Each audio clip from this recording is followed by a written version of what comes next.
السلام عليكم ورحمة الله وبركاته، حبايب قلبي وزة الغاليين، وحشتوني. النهاردة ان شاء الله هنعمل لكم شوية سحلب زي العسل. قاعدين سقعانين كده، قلنا نعمل ايه دفينا، قلنا هنعمل سحلب بمقادير سهلة وبسيطة وموجودة عندنا كلنا. كوباية دقيق رز، وكوباية سكر مطحون، وكوباية لبن بودر، وكوباية جوز الهند مطحون، وكوباية الا ربع نشا، وثلاث معالق كريم شانتيه. وجبنا عندنا المكسرات سمسم، زبيب، سوداني. وجبنا بقى ايه، فستق وبندق وعين جمل مطحون اللي هنزوق بيه ايه الكوبايات. وجبنا معانا باكت فانيليا. زي ما انتوا شايفين كده الحاجة كلها قدامكم ما شاء الله. اللهم صل على النبي. دي المقادير بتاعتنا. هنجيب بولة معانا وهنحط النشا، كوباية الا ربع، 5 معالق. كوباية اللبن البودر، كوباية جوز الهند مطحون،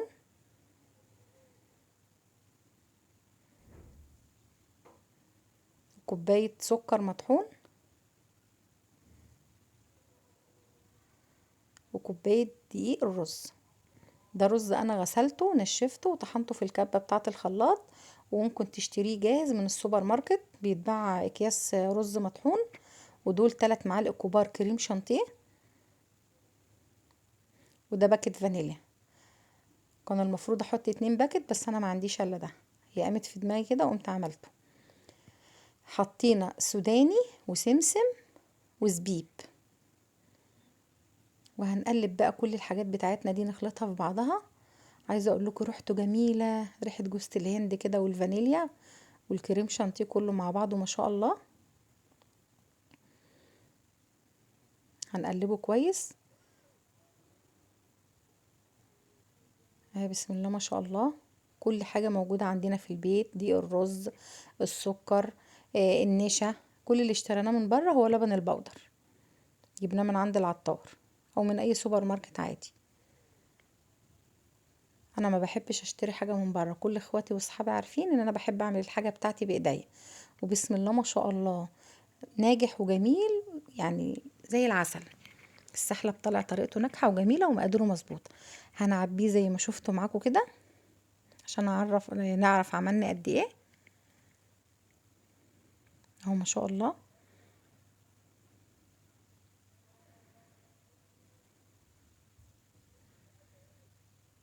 ما شاء الله.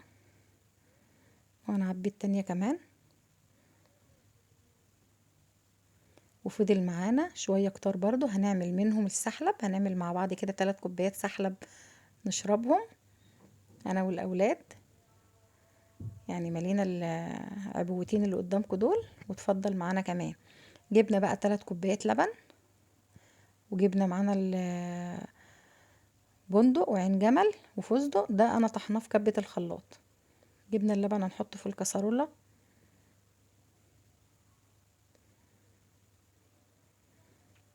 بصي بقى، هي كل كوباية لبن لها معلقة مليانة. لو عايزاه تقيل حط معلقة ونص. دول 3 كوبايات لبن، انا حطيت لهم 5 معالق. هيبقى تقيل قدامكم وجميل، قوامه تقيل. هنقلبه على البارد عشان معانا دقيق رز ومعانا نشا وكده. مش هنرفعه على النار الا لما ندوب الخليط بتاع السحلب في اللبن بالمضرب بتاعنا كده، وندوبه وبعد كده نرفعه على النار. يبقى كل كوباية لبن لو انت عايزاه خفيف شوية ليها معلقة، لو انت عايزاه تقيل لها معلقة ونص. اهو ما شاء الله. هنقلبه تقليب مستمر عشان ما يعملش تكتلات معانا.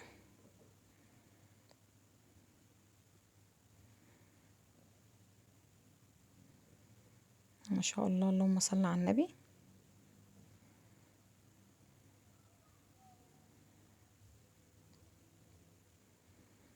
يبقى زي ما قلت لكم كده مقادير السحلب بتاعتنا: كوباية دقيق رز مطحون، كوباية سكر مطحون، كوباية لبن بودر، كوباية الا ربع نشا، كوباية جوز الهند مطحون، 3 معالق كريم شانتيه، باكت فانيليا.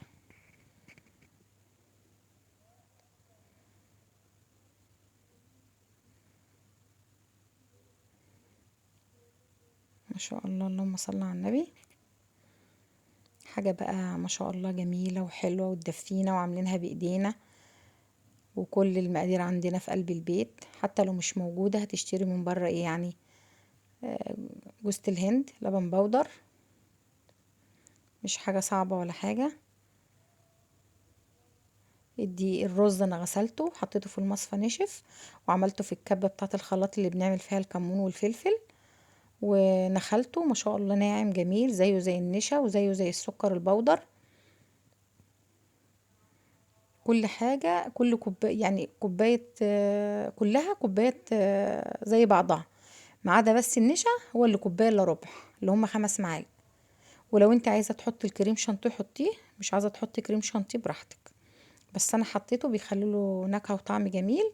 حطيت 3 معالق مش اكتر من كده. ما شاء الله، اللهم صل على النبي. اهو بيبقبق معانا كده وغلى غلوتين. هنقلبه تقليبه بقى ونشيله من على النار عشان نغرفه او نصبه في الكوبايات.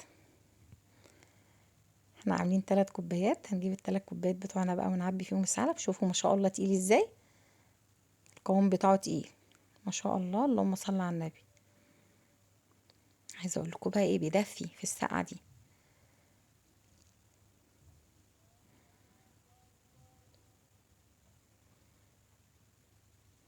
ولما بيبرد بيهدى شويه كده بيتقل كمان.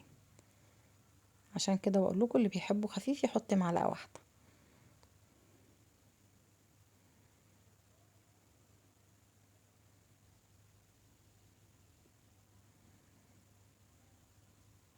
قلنا نعمل معاكم بقى ايه ال3 كوبايات دول، نشربهم كده يدفونا. بسم الله ما شاء الله، حاجه كده زي العسل. انا طبعا كنت حاطه في الكوبايات من تحت سكر، عشان اللي عايزه مسكر. حطيت في كل كوبايه معلقتين سكر كمان، عشان كده بقلبه. احنا ملناش دعوه بالسكر المطحون عشان ده ايه من المقادير، لكن اللي عايز بقى يحط السكر بتاعه يحطه. هنحط بقى عليه الفستق والبندق وعين الجمل اللي احنا طحنينه من فوق كده. اهي بسم الله ما شاء الله. عايزاكم بقى لو الوصفه بتاعتنا عجبتكم، اللايك والشير والاشتراك في القناه عشان يوصل لكم كل جديد. واعملوه، اعملوا السحلب، طريقته سهله وبسيطه ومقاديره موجوده عندنا في كل بيت، ومش هيكلفك كتير. ما شاء الله ما شاء الله، الحاجه دي كلها يعني في البيت. والحاجه البسيطه اللي انا جبتها الكريم شانتيه مع اللبن البودر يا دوبك 60 جنيه. ما شاء الله، عملنا منه قد ايه. والمج ده 3/4 اهو. 3 حاجات قدامكم اهو. بسم الله ما شاء الله، بألف هنا وشفا يا حبايب قلبي.